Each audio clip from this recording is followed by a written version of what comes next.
Hello friends, అనంత కృష్ణస్వామి మరణం వెనక రహస్యాన్ని ఇవాళ చెప్తున్నాను వినండి. అది విశ్వనియమము అని చెప్పారు.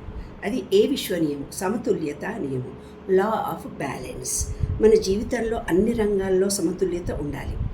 ఆరోగ్యం విషయంలో, ధనం విషయంలో, మనుషుల మధ్య, మనందరి మధ్యలో సంబంధాల విషయంలో ప్రతిదీ సమతుల్యం ఉండడం అవసరం చాలా. శాస్త్రీయ దృక్పథం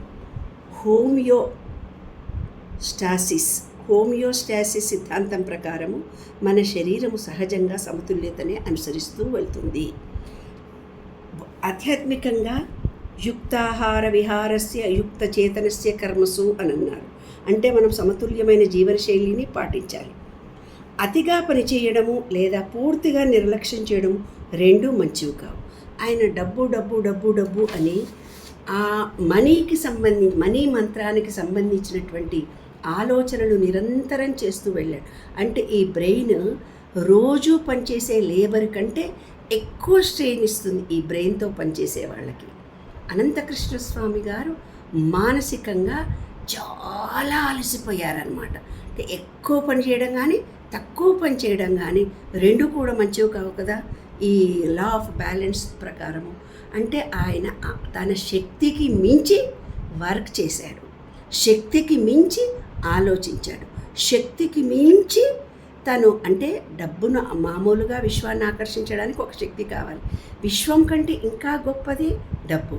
డబ్బు కంటే ఇంకా ఎనర్జీ లెవెల్స్ ఎక్కువ ఉన్నది బంగారం, ఇంకా ఎక్కువ ఎనర్జీ లెవెల్స్ ఉండేది భూమి. కాబట్టి అలా ఎనర్జీ లెవెల్స్ అంత ఉండడానికి మన ఎనర్జీ లెవెల్స్ ఎలా పెంచుకున్న దానిని ఆయన ఏం చేశాడు, నిర్విరామంగా నిరంతరంగా ఎన్నో క్లాసులు తీసుకుంటూ ఒక వ్యక్తి ఒక కేసు మనకు చెప్పినప్పుడు ఆ కేసు మనం విన్నప్పుడు నేను ఇలా నష్టపోయాను, నేను ఇలా ఇబ్బంది పడ్డానని మనకు చెప్పగానే అది మేము ఆలోచించి మనసు పైన పెట్టుకొని దానికి ఎనర్జీ ఇచ్చి ఇప్పుడు మీకు అందరికీ క్లాసుల్లో పాఠం చెప్పాల్సి వస్తుంది. అంటే ఏంటి, డబల్ ఎనర్జీ ఖర్చు అవుతుంది ఒక అధ్యాపకునికి. ఒక సబ్జెక్టును తెలుసుకొని ఇతరులకు చెప్పాలి అన్నప్పుడు చాలా ఎనర్జీ ఖర్చు అవుతుంది. ఏకాగ్రత పరచాలి, ఆ సబ్జెక్టు మీద అవగాహన గురించి 24 గంటలు పనిచేయాలి. అలా పనిచేస్తూ ఆలోచిస్తూ విషయాలన్నింటినీ కూడా మర్చిపోయి ఎనర్జీ లెవెల్ అన్నీ ఒకచోట. మనము సూర్యకిరణాలు చూడాలి అంటే ఒక అద్దం ముక్కను పెట్టుకొని సూర్యకిరణాలన్నీ పడి ఒక కాగితం పెట్టి అది కాలుస్తాం కదా నాన్న, చిన్నప్పుడు ఆడుకునేవాళ్ళం. సూర్యకిరణాలన్నీ ఆ అద్దం మీద పడి అద్దం అంతా అవుతుంటే ఆ సూర్యకిరణాలన్నీ ఒకే చోటుకి వచ్చేసరికి మనం పెట్టుకున్న కాగితం కాలిపోతుంది. ఆ విధంగా ఆయనకున్న ఎనర్జీ లెవెల్స్ అన్నిటినీ కూడా ఈ లా ఆఫ్ బ్యాలెన్స్ తప్పడం మూలంగానే ఆయన చనిపోవడం జరిగింది అతి చిన్న వయసులో.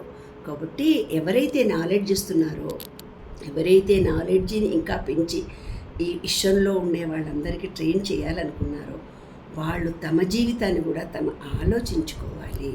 శక్తిని సృష్టించలేము, నాశనం చేయలేము. మనకున్న శక్తి ఎంత ఉంటుందో ఆ శక్తిని పక్కింటి వాళ్ళ గురించి ఆలోచిస్తున్నావా, రాజకీయాన్ని గురించి ఆలోచిస్తున్నావా, గతాన్ని గురించి ఆలోచిస్తున్నావా అనే దాని మీద నీ ఎనర్జీ పాయింట్ ఆధారపడి ఉంటుంది. ఇప్పుడు జీవిత రహస్యం అర్థమైపోయింది కదా, అనంతస్వామి ఎలా చనిపోయాడు. ఇప్పుడు మీకందరికి కూడా నేను చెప్తున్నది, మీ ఆలోచనకు ఎనర్జీ లెవెల్స్ మీకున్నాయి. గతాన్ని గురించి ఆలోచిస్తే ఖర్చు అయిపోతాయి, ఎప్పుడూ నెగటివ్నే గురించి ఆలోచిస్తూనే ఉంటే కరిగిపోతాయి. మళ్ళంటే పక్కింటి వాళ్ళని గురించి ఆలోచిస్తే అవి అయిపోతాయి. ఎదుటి వాళ్ళ లోపాలను ఎంచుతూనే ఉంటే ఆ ఎనర్జీ ఖర్చు అయిపోతుంది. దేశాన్ని గురించి ఆలోచిస్తూ నిరంతరము అదే విధంగా ఉంటే ఖర్చు అయిపోతుంది.